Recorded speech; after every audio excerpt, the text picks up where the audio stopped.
भगवत गीता के नाम कुछ पल हर शाम चैनल में यह अनाम आवाज एक बार फिर आप सबों का स्वागत और अभिनंदन करती है। साथियों, आज आप सबों के बीच प्रस्तुत है भगवत गीता द्वितीय अध्याय का 42वां, 43वां तथा 44वां श्लोक, क्योंकि इन तीनों श्लोकों के अर्थ एक दूसरे से जुड़े हैं। यामिमां पुष्पितां वाचं प्रवदन्ति अविपश्चितः वेदवादरताः पार्थ न अन्यत् अस्ति इति वादिनः कामात्मानः स्वर्गपरा जन्म कर्म फलप्रदां क्रियाविशेष बहुलां भोगैश्वर्य गतिं प्रति भोगैश्वर्य प्रसक्तानां तया अपहृत चेतसां व्यवसायात्मिका बुद्धिः समाधौ न विधीयते। इन श्लोकों के सरल अर्थ इस प्रकार हैं। हे अर्जुन, जो लोग सांसारिक भोगों में ही डूबे हुए हैं, कर्म फल की आशा रखने वाले हैं, वेद वाक्यों को केवल पढ़कर ही आनंदित रहते हैं, जिनकी बुद्धि में स्वर्ग प्राप्ति ही परम लक्ष्य है और जो स्वर्ग से बढ़कर और कुछ नहीं है, ऐसा विचार रखते हैं, वे अविवेकी किंतु वाक्पटु लोग इस प्रकार मन को आनंदित करने वाली किंतु वास्तव में सारहीन बातें किया करते हैं, जो वास्तव में जन्म मरण रूपी कर्म फल को देने वाली होती है। ऐसे चंचल मन वाले लोगों में निश्चयात्मिका बुद्धि, डिटर्मिनेट इंटेलेक्ट नहीं होती है। साथियों, भगवत गीता के इन 3 श्लोकों में योगेश्वर श्री कृष्ण ने साधारण सांसारिक लोगों की अज्ञानपूर्ण मानसिकता को बिल्कुल स्पष्ट रूप से प्रस्तुत कर दिया है। सच ही तो कहा है श्री कृष्ण ने, साधारण लोग इतने ज्ञानी तथा बुद्धिमान नहीं होते कि कर्म फल प्रदान करने वाले सांसारिक कर्मों के मोह पास से अपने आप को बचाए रखें। अधिकांश लोग तो संसार के सुखों तथा स्वर्ग सुख की कामना में ही विभिन्न प्रकार के कर्म करते हुए पूरा जीवन बिता देते हैं। इसका अंतिम परिणाम इस मर्त्यलोक में विभिन्न प्रकार की योनियों में अनंत जन्मों तक भटकते रहना ही होता है।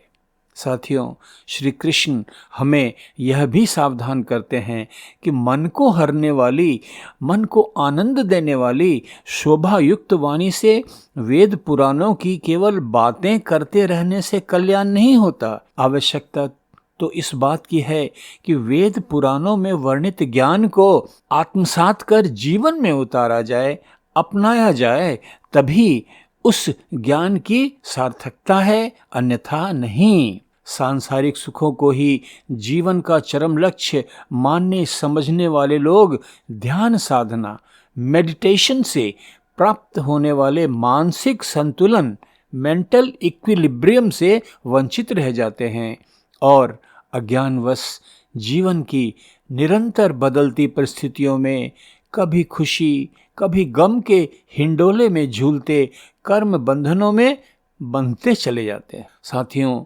मात्र पुस्तकीय ज्ञान में पारंगत, मधुर, मनमोहक भाषा से आकर्षित प्रभावित करने वाले वेद पुराणों के विद्वानों की बातें सुनने से केवल मनोरंजन ही हो पाता है, वास्तविक ज्ञान की प्राप्ति नहीं। क्योंकि वास्तविक ज्ञान प्राप्त मनुष्य तो संसार में आसक्ति नहीं बल्कि अनासक्ति की स्थिति प्राप्त कर लेता है और निष्काम, निर्विकार, समभाव की स्थिति में रहते हुए संसार के अपने नियत कर्तव्यों का पालन करता है तथा अंततः मोक्ष प्राप्ति की पात्रता भी प्राप्त कर लेता है।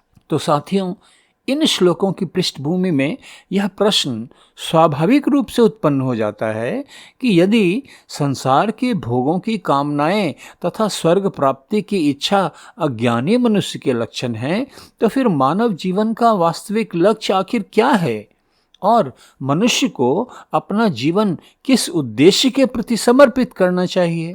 इस प्रश्न का सटीक उत्तर देते हुए ब्रह्म विद्या विहंगम योग के प्रवर्तक सद्गुरु सदाफल देव जी महाराज ने बड़ी सरल भाषा में कहा है, लक्ष्य बनाओ प्रभु मिलन, जीवन का उद्देश्य प्रभु प्राप्ति सब मिलन है, नाश अमिल जग वेश।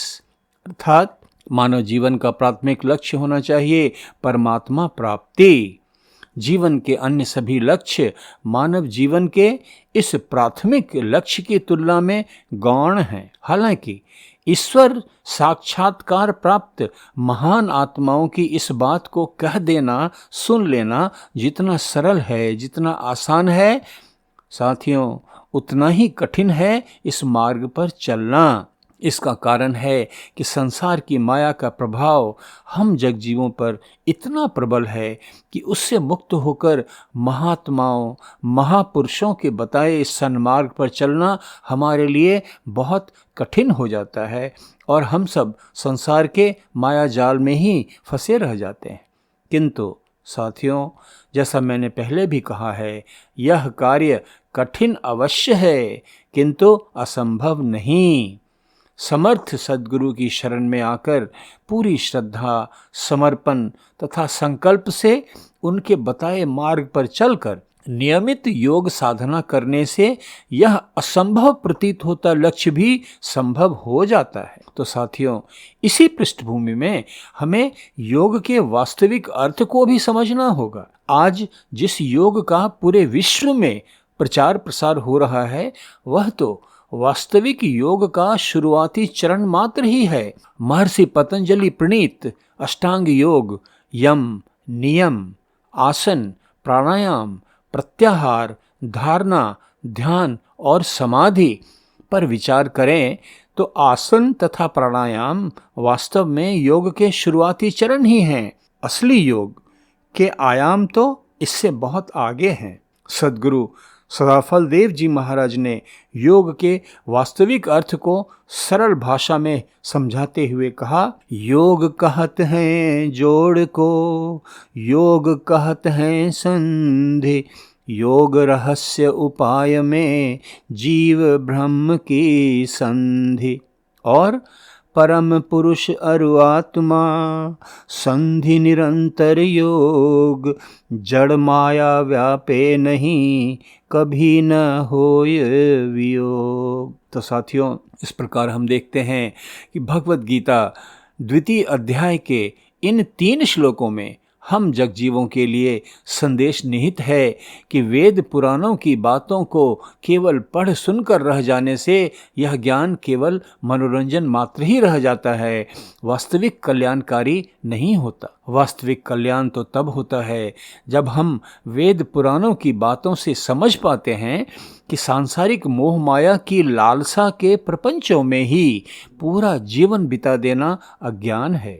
वास्तविक ज्ञान तो है परमात्मा रचित इस संसार की मृग मरीचिका के खेल को समझ लेना और अनासक्त कर्म योग के सिद्धांतों के अनुसार आध्यात्मिकता के सन्मार्ग पर चलना। संसार में रहते हुए भी संसार से अलग रहना सीख कर उस परमात्मा को प्राप्त कर लेना जो सच्चिदानंद है, सत चित आनंद रूप है, और उसी की प्राप्ति में मानव जीवन की परम सार्थकता है। तो साथियों, आज बस इतना ही। भगवत गीता के अगले श्लोकों के साथ कल फिर आप सबों के बीच उपस्थित होऊंगा। तब तक के लिए अशेष शुभकामनाएं, मंगल कामनाएं। धन्यवाद तथा नमस्कार।